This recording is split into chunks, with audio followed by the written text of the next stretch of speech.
Selanjutnya kita masuk ke fungsi pengarahan.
Konsep pengarahan itu masuk dalam fungsi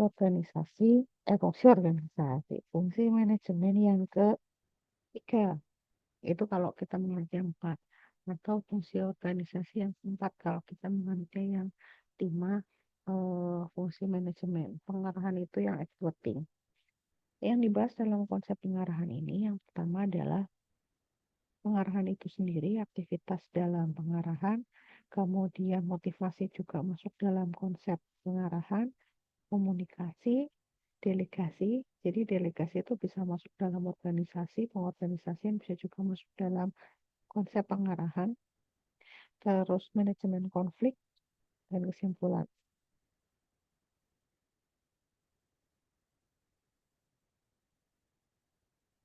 Pengarahan itu diartikan sebagai proses menuntun kegiatan anggota organisasi ke arah yang tepat untuk mencapai visi misi dan tujuan bersama.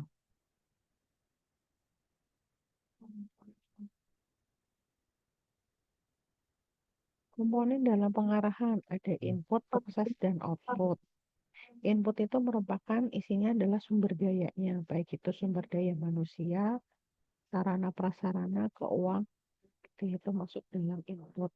Yang kemudian nanti diolah dalam proses, diolah dalam apa namanya sebuah proses di mana di dalamnya itu ada pertimbangan kelompok bagaimana, kemudian ada proses memimpin, ada proses untuk memotivasi bawahan, memotivasi teman ini ya, teman sesama bekerja, terus kemudian bagaimana pola komunikasinya juga, yang nanti outputnya adalah sebuah perilaku organisasi.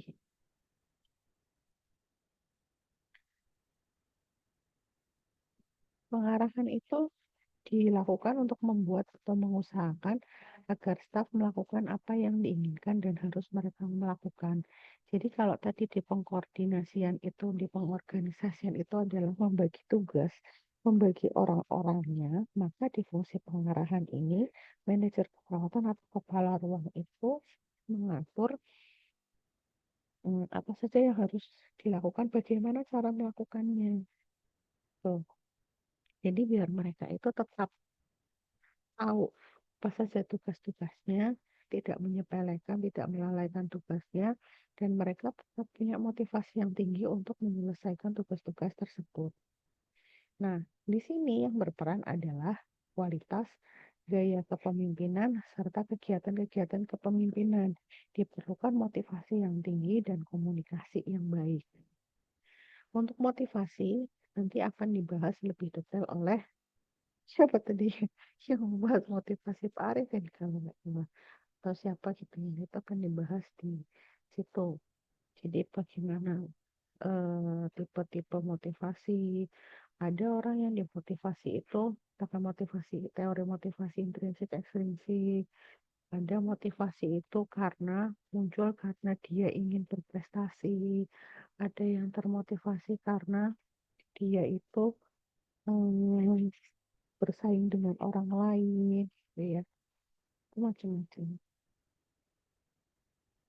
Strategi pemimpin dalam pengarahan, dia harus komunikatif. Komunikasinya itu harus, komunikasinya itu harus bagus. Harus bagus tuh artinya dia bisa meminta seseorang melakukan sesuatu tanpa merasa kayak dipaksa. Gitu. Jadi pola komunikasinya bagus. Kemudian mampu untuk memberikan nasihat atau petunjuk. Kemudian kreatif, punya ini ya, punya metode-metode yang berbeda, inisiatif dan stimulatif. Jadi punya inisiasi ide-ide baru serta stimulatif. Jadi me- mampu untuk membuat orang lain itu mengeluarkan ide-ide baru atau mampu menstimulasi orang lain itu untuk mengerjakan tugas-tugasnya.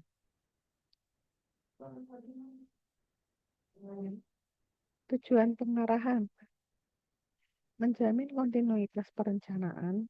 Jadi biar apa yang sudah direncanakan, tugas-tugas yang sudah direncanakan itu bisa berjalan dengan lancar, kemudian membudayakan prosedur standar, ya, karena dengan pengarahan itu kita memotivasi seseorang untuk melakukan sesuatu itu sesuai dengan alur yang tepat, ya, menghindarkan kemungkinan yang tidak berarti, itu jadi menghindari bolos, bolos atau melalaikan tugas. Terus membina disiplin kerja,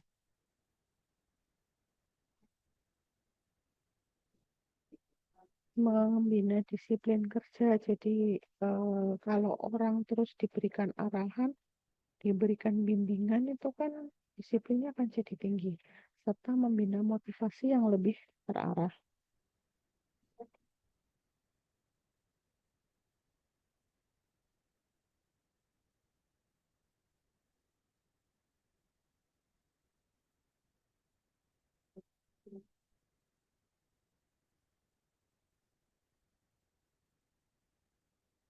Nah,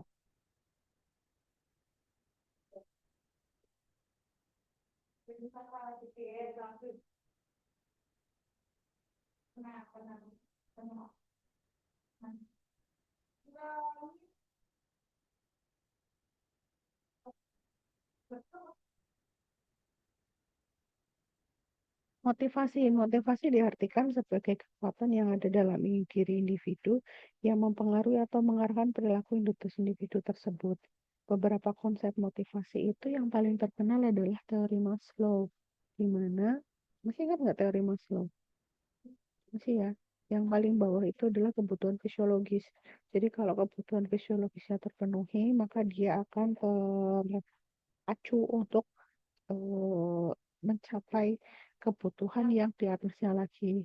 Nanti kalau sudah tercapai, dia akan termotivasi untuk yang di atasnya lagi dan seterusnya sampai dia bisa aktualisasi diri. Aktualisasi diri itu artinya dia akan merasa dipercaya atau diakui keberadaannya oleh orang lain. Ini ya, kebutuhan dasar, aman nyaman, terus kemudian rasa cinta kasih, harga diri, baru nanti di aktualisasi diri. Penerapan motivasi Maslow dalam ruang rawat. Yang pertama kita bacanya dari bawah nih. Kita baca dari kebutuhan dasar dulu. Kebutuhan dasar meliputi kebutuhan pangan, sandang, dan tempat tinggal. Bisa diaplikasikan dengan memberikan waktu yang cukup untuk beristirahat pada perawat. Coba bayangkan kalau perawat minus, kerjaannya banyak banget, sampai nggak sempat makan. Sering ya kayak gitu ya. Sering. Hasilnya apa? Jadi tambah bersemangat nggak? Enggak, jadi nggak tambah bersemangat. Jadi lemes, jadi mudah bosan, jadi nggak apa namanya ya nggak semangat aja buat kerja gitu. Tapi kalau perawat tersebut punya waktu yang cukup untuk istirahat, makanannya terjaga, nah, kayak contohnya yang dinas malam tuh dapat ini dapat jajan nggak? Biasanya dapat jajan entah itu telur rebus atau susu. Kalau saya dulu kerja di rumah sakit dinas malam itu kalau nggak dapat telur rebus dua dapat susu, susu coklat. Terus nanti tiap bulan dapat vitamin 10 10 kapsul. Dapatnya Farmator lagi yang mahal. Lumayan, itu kan demi menjaga biar kebutuhan dasar yang sama, kebutuhan fisik ini terpenuhi. Jadi sayanya tetap kenyang, istirahat cukup, minum cukup, terus ini sehat juga. Bahkan kalau yang dinas pagi sama siang itu dapat subsidi makan. Dulu saya waktu kerja. Jadi makannya itu harga 5.000. Tapi udah kelihatan ada nasi, ada sayur, ada buah, ada lauknya apa gitu ya. Memang menunya macam-macam. Tapi paketannya 5.000 harganya dapat subsidi itu. Itu adalah salah satu upaya untuk membuat kebutuhan dasar yang pertama, kebutuhan fisiknya itu terpenuhi. Kalau itu sudah terpenuhi, maka orang akan perawat akan termotivasi untuk mengejar yang di atasnya, yaitu rasa aman dan nyaman. Ya, di sini contoh penerapannya itu bisa dengan memberikan keamanan kerja, kenyamanan kerja, serta kemerdekaan dari rasa takut ataupun tekanan. Keamanan kerja itu bisa dengan aturan-aturan misalnya stick injury. Ada ya aturan tentang stick injury ya. Bagaimana kalau perawat itu terkena tertusuk jarum bekas punya pasien lain. Terus kemudian ada lagi yang eh, diberikan izin cuti ya. Terus misalnya lagi kenyamanan kerja di mas malam difasilitasi untuk istirahat, ada ruang istirahatnya. Perawat juga punya ruang makan sendiri misalnya. Dan kemerdekaan dari rasa takut atau tekanan. Misalnya lagi, pernah dimarahin sama keluarga pasien? Kayaknya pernah. Selalu ada yang marah-marah, selalu ada yang komplain gitu ya. Nah itu gimana caranya biar mereka tetap mendapatkan, perawat tetap mendapatkan keamanan meskipun ada keluarga yang marah-marah atau apa gitu. Kalau itu juga sudah terpenuhi, maka dia akan mencari mencari upaya agar bisa eh, ke kebutuhan motivasi yang di atasnya, yaitu cinta kasih. Itu bisa diwujudkan dengan memberikan kepercayaan kepada perawat dalam menjalankan tugasnya.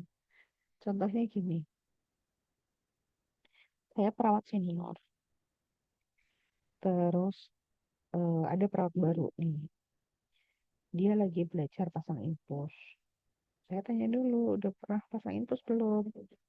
Pernah dulu, waktu ku nurse dulu. Oke, kalau gitu ini ada pasien mau ganti infus nih. Saya temani kamu yang pasang ya. Itu namanya cinta kasih tuh.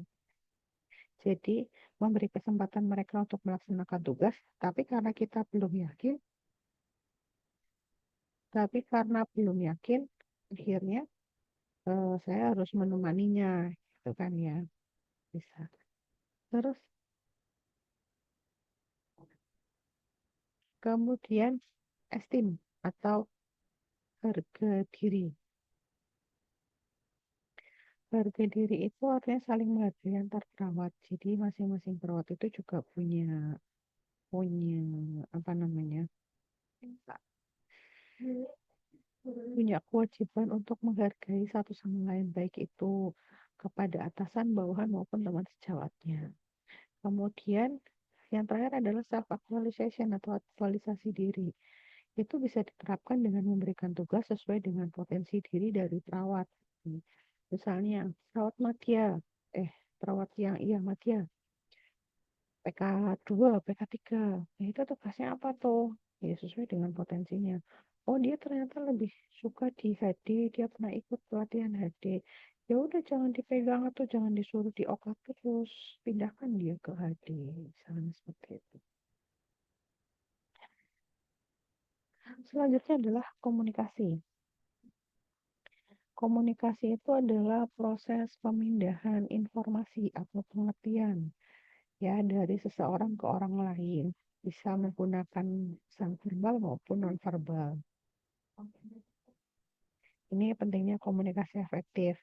Ya, kita tahu bahwa komunikasi efektif itu metodenya pakai SBAR gitu kan ya, demi patient safety, situation background, lalu SBAR, situation background analysis, sama rekomendasinya apa. Atau tulis, baca, kemudian nanti diulangi gitu kan ya, baca ulang dan jelaskan kembali gitu kan. Tulis bakon apa-apa begitu namanya macam-macam. Intinya adalah kalau kita mendengarkan sebuah informasi langsung ditulis, terus kemudian di-repeat, diulangi kembali apakah informasi yang sudah kita tuliskan benar atau enggak.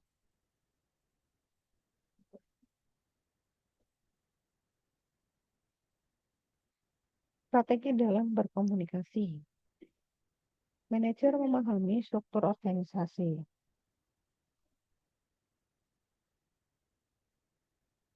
Manajer memahami struktur organisasi, jadi dia bisa membedakan kapan dia menggunakan komunikasi formal dan kapan dia menggunakan informasi yang informal.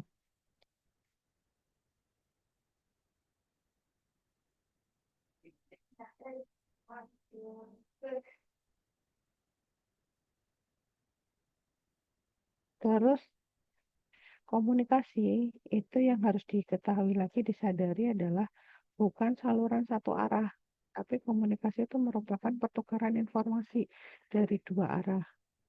Jadi kita harus memberikan kesempatan pada orang lain untuk berbincang. Komunikasinya harus jelas, sederhana dan pasti, jadi nggak perlu berbelit-belit. Manajer mencari umpan balik apakah komunikasinya dapat diterima dengan benar. Jadi kita kayak harus mengulang kembali. Benar nggak tadi kamu ngomong ini? Benar nggak maksud kamu ini? Ya. Terus metode komunikasi multiple digunakan apabila pesan tersebut penting. Multiple itu artinya berulang-ulang dan melibatkan banyak pihak. Jadi kalau penting itu ya harus diulang-ulang terus. Manajer tidak membebani pegawai dengan informasi yang tidak perlu. Cara berkomunikasi ada verbal, non-verbal, tertulis, bisa lewat telepon juga. Nah, kemudian selanjutnya adalah pendelegasian. Pendelegasian itu diartikan sebagai penyelesaian tugas melalui orang lain atau mengarahkan tugas pada satu orang atau lebih untuk mencapai tujuan organisasi. Jadi kayak pemindahan tanggung jawab. Ya bahasa kasarnya memang menyuruh itu, tapi bukan. Kalau nyuruh itu kan cuma sekedar udah kerjain, udah selesai gitu. Tapi enggak, kalau delegasi itu lebih dari sekedar menyuruh. Kita meminta orang lain untuk mengerjakan sesuatu, tapi sebelum kita meninggalkan dia, kita harus membimbing dulu bagaimana cara melakukannya. Setelah tahu bagaimana cara melakukannya, harus dicek ulang apakah dia bisa melakukan dengan benar dan kemudian hasilnya seperti apa. Peran kepemimpinan terkait dengan pendelegasian. Pimpinan itu sebagai narasumber, ya. Nah, karena tadi dia yang menjadi orang yang bisa melakukan tugas itu sebenarnya, mempunyai tanggung jawab untuk melaksanakan tugas itu. Jadi dia itu harusnya menjadi narasumber utama, ya. Kayak Mbak, Mbak harus bisa, ayo, Allahu Akbar. Hmm. Sakitin temen ya ujuk-ujuk guyu. Ya, karena dia yang mempunyai tugas, dia yang mengerti tugasnya, jadi dia sebagai narasumber utama. Terus yang kedua, menganjurkan pendelegasian sebagai strategi untuk manajemen waktu. Untuk manajemen waktu dan pembangun tim. Jadi agar tugasnya itu bisa lebih cepat selesai. Kita bagi-bagi tugas gitu. Dan kalau kita bagi-bagi tugas itu kan jadinya kita bisa membangun keakraban tim gitu. Dengan tetap kita sebagai pimpinan itu mendampingi dan memastikan tugas-tugasnya bisa dilaksanakan dengan baik. Selanjutnya adalah mengkomunikasikan tugas yang didelegasikan dengan jelas. Harus tahu tugasnya apa, bagaimana cara melakukannya, ya harus selesai kapan, gitu. Jangan cuma sekedar, enggak, nanti ganti infus ya. Akan ada pertanyaan lagi lanjutannya, siapa yang harus diganti infusnya, kenapa harus diganti infus, gitu. Barangkali nanti keluarganya tanya kan. Terus menetapkan keamanan pasien sebagai kriteria minimal dalam menjalankan tugas yang didelegasikan. Tetap pasien safety itu nomor satu, itu hukum yang tidak boleh digantikan gitu ya. Kesalahan dalam mendelegasian yang pertama kurang, yang kedua terlalu banyak, yang ketiga adalah tidak tepat. Kurang itu kalau gini, Bu emang ada Bu yang kurang Bu ada. Gini misalnya, kurangnya pendelegasian tugasnya terlalu ringan, terlalu sedikit. Sehingga tetap pimpinan itu mempunyai beban yang tinggi. Kan tadi tujuan delegasi itu adalah untuk membagi tugas agar manajemen waktunya bisa berjalan dengan baik. Tapi kalau tugas yang didelegasikan sedikit, terlalu sedikit, jadi ini sendiri nanti. Jadi apa namanya? Jadi kurang. Yang kedua, terlalu banyak mendelegasikan. Terlalu banyak mendelegasikan itu justru malah semua tugas itu dilimpahkan ke mereka, dilimpahkan ke orang lain. Nah, pendelegasian yang tidak tepat itu orangnya yang nggak sesuai.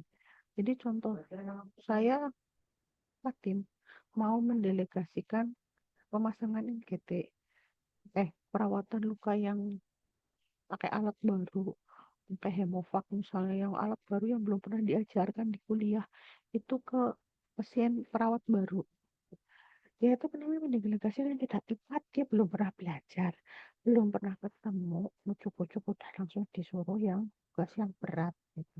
Itu namanya pendelegasi yang tidak tepat. Atau sebaliknya, saya minta perawat senior untuk mau tanda-tanda vital, itu macam banget, itu gampang banget gitu ya. Dalam pendelegasian harus mengkomunikasikan dengan jelas apa yang akan didelegasikan. Jadi ini adalah kiat-kiat agar pendelegasian berjalan secara efektif. Nanti bisa dibaca sendiri ya.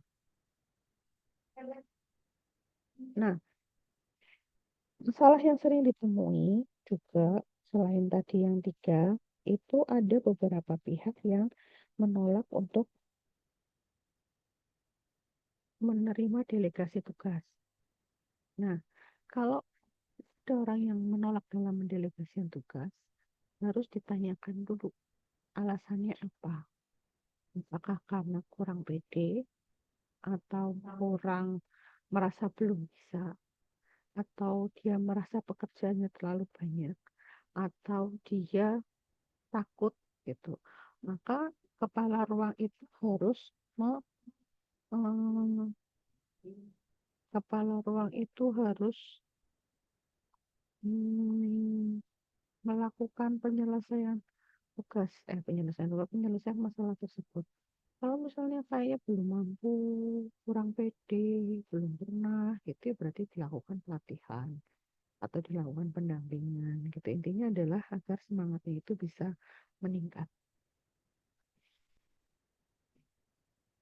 Yang selanjutnya dalam proses pengarahan itu ada supervisi. Supervisi itu diartikan sebagai pengamatan atau pengawasan secara langsung terhadap pelaksanaan pekerjaan yang sifatnya rutin. Gitu. Jadi, kepala ruang mengawasi secara langsung tindakannya itu gimana, sudah dilakukan atau belum. Gitu. Kalau sudah diawasi, bukan hanya sekedar mengawasi dan mengevaluasi saja, tapi juga membina agar tugasnya bisa diselesaikan dengan baik. Itu. Ini ada proses pembinaan. Supervisi ini ada dua, langsung dan tidak langsung. Gitu. Ini masih di pengertian supervisi. Ini juga masih pengertian supervisi. Nah, supervisi itu sebaiknya dilakukan secara terprogram, terstruktur, dan terjadwal. Kenapa? Biar orang yang dilakukan supervisi itu bisa mempersiapkan diri. Gitu. Karena ada beberapa pihak yang menganggap supervisi itu juga sebagai bentuk evaluasi. Padahal enggak, supervisi ya supervisi, proses pengawasan dan pembinaan, bukan cuma sekedar evaluasi saja, itu beda lagi. Kalau evaluasi nanti ada di controlling, tapi kalau di pengarahan ini adalah pengawasan dan pembinaan. Ini tujuan supervisi menurut Swanspoon. Ini prinsipnya ya. Nah, ya ini bisa dibaca sendiri, itu sudah sangat lengkap. Ini tadi yang ada dua cara supervisi, secara langsung dan tidak langsung. Jadi secara langsung itu kalau programnya dilakukan terus-menerus. Jadi untuk memastikan apakah pelaksanaan itu sesuai dengan standar atau tidak. Tapi kalau tidak langsung itu melalui laporan tertulis. Gitu.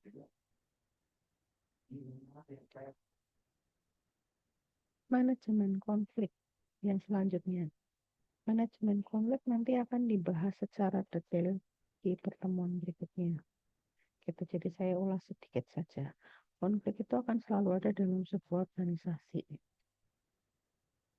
Tapi sebagai pimpinan itu harus pandai-pandai dalam mengatur anak buahnya agar konflik-konflik itu bisa diatasi dengan baik. Ini penyebab konflik ada banyak. Ya, strategi manajemen konflik ada konfrontasi, ada konsultasi pada pihak ketiga, ada perubahan perilaku, perubahan struktur, dan shooting one party. Itu dengan satu lagi. Nah, sudah selesai. Jadi kalau tadi dalam organisasian itu eh, proses membagi tugas eh, yang di dalamnya ada metode pemberian aspek juga, ada metode tim, metode apa namanya primer, terus metode kasus gitu. Tapi dalam pengarahan itu isinya adalah pelaksanaan kegiatannya. Jadi mengawasi dan mengarahkan pelaksanaan tindakan keperawatan agar sesuai dengan alurnya. Ada proses delegasi, supervisi, motivasi, komunikasi, terus ada juga manajemen konflik gitu.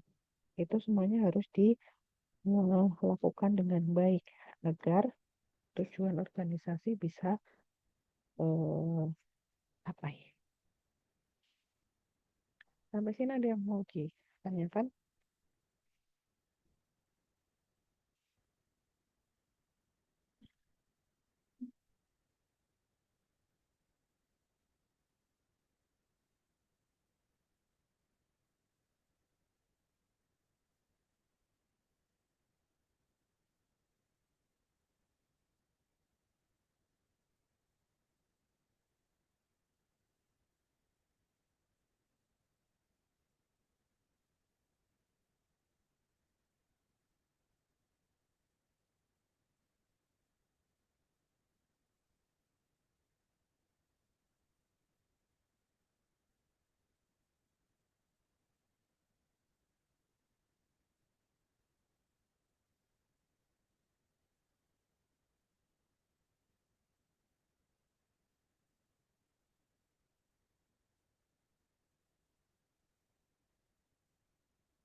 Tidak ada pertanyaan.